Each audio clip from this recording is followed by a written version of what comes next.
7 minute की horror story Gandhinagar का भूतहा घर 1987। दोस्तों, आज मैं आपके लिए लेकर आया हूं 1987 की एक ऐसी सच्ची घटना जिसे सुनकर आपकी रूह कांप उठेगी। ये कहानी हमें भेजी है सार्थक भाई ने। शुरुआत, रमेश मजूमदार वेस्ट बंगाल के रहने वाले, रेलवे में नौकरी करते थे। पहले हरियाणा के रेवाड़ी पोस्टेड थे, फिर 1987 में ट्रांसफर होकर दिल्ली आ गए। सोचा कि अब परिवार को भी यहीं बुला लें। दिल्ली के गांधीनगर में उन्हें एक सस्ता कमरा मिल गया। साथ ही फायदा ये था कि पास वाली गली में उनकी बहन रहती थी। मकान मालिक ने 2 महीने का एडवांस लिया और रमेश अपनी पत्नी और 2 बेटों, सार्थक 4 साल, छोटा भाई 2 साल को लेकर वहीं शिफ्ट हो गए। घर का लेआउट, नीचे मकान मालिक और उनकी पत्नी रहते थे। ऊपर एक कॉरिडोर में 2 कमरे थे, एक लॉक और दूसरा रमेश का। रसोई इन्हें कमरे के कोने में ही बनानी पड़ती थी और वॉशरूम नीचे था। पहली अजीब घटना शिफ्ट होने के 5वें दिन, जब रमेश रेवाड़ी ऑफिस गए तो उनकी पत्नी बच्चों के साथ घर में अकेली थीं। खाना बनाते समय उन्होंने देखा, दरवाजे पर किसी इंसान का साया गुजरा। सोचा शायद रमेश लौट आए हैं, लेकिन नीचे जाकर देखा, दरवाजा बंद था और रमेश तो अभी तक लौटे ही नहीं थे। उस रात उन्हें नींद नहीं आई। पूरा समय ऐसा लगता रहा कि कॉरिडोर में कोई धीरे धीरे चल रहा है। दूसरी घटना, अगले दिन जब सार्थक की मां नीचे कपड़े धो रही थीं, तभी सार्थक जोर जोर से चिल्लाते हुए आया, मां, ऊपर भाई के पास हूं बैठा है। हूं मतलब भूत, जैसा उसे बचपन से डराया जाता था।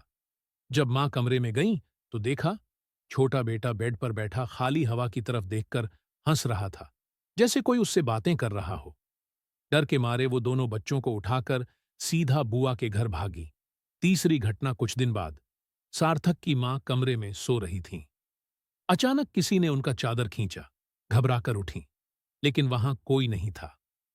शाम को खाना बनाते समय खिड़की पर खटखटाने की आवाज आई। याद आया कि खिड़की तो पहली मंजिल पर है, वहां कोई नॉक कर ही नहीं सकता। अचानक उसी खिड़की से भारी गुर्राने की आवाज आई। वो चीखते हुए नीचे भागी। जब ऊपर वापस गए तो देखा, छोटा बेटा जोर जोर से रो रहा है और कह रहा है, मम्मी, हूं आया था, हमें ले जाएगा। खतरनाक मोड़, एक दिन सार्थक खेलते खेलते बेड से गिर गया। उसने कहा, मां, मुझे किसी ने धक्का दिया। और तभी मां के कान में किसी औरत की आवाज आई, यहां से चले जाओ, नहीं तो सबको मार दूंगी।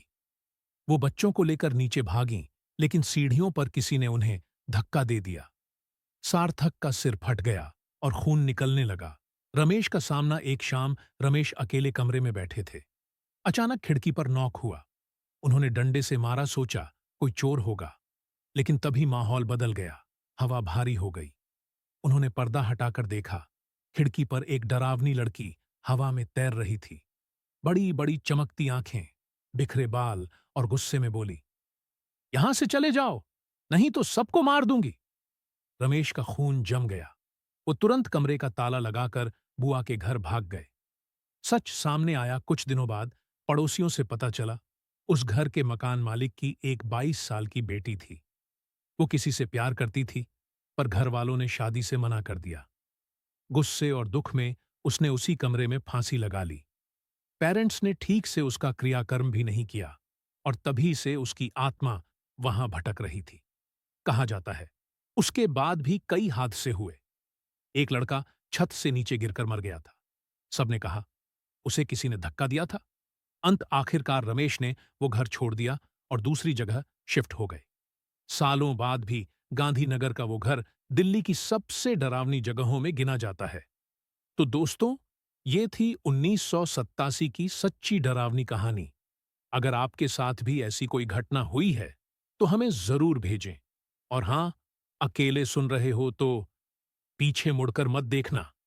भाई, ये लगभग 7 मिनट की स्क्रिप्ट तैयार है। पूरी स्टोरी फ्लो में है। क्या चाहोगे कि मैं इसे थोड़ा और ड्रामेटिक डायलॉग स्टाइल में बदल दूं?